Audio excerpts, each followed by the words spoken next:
ஒரு இயக்கத்தோழர் எப்படி நடந்து கொள்ள வேண்டும்?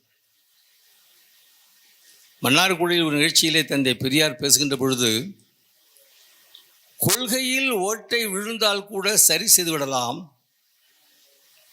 ஆனால் ஒழுக்கத்தில் நாணயத்தில் ஓட்டை விழுந்தால் சரி செய்ய முடியாதுனர்.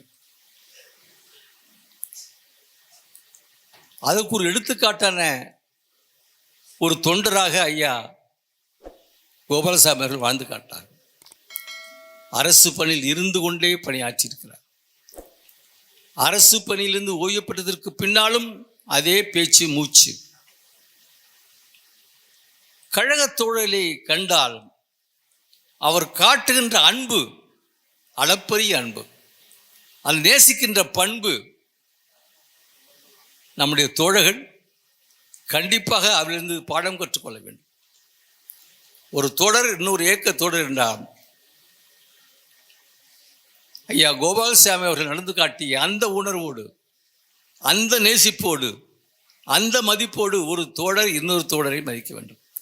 அவர் சரியில்லைங்க, அவர் இப்படிங்க அப்படி என்பதெல்லாம் ஐயா கோபாலசாமி அவர்கள் காட்டிய வழி அல்ல என்பதை நாம் நினைத்து பார்க்க வேண்டும்.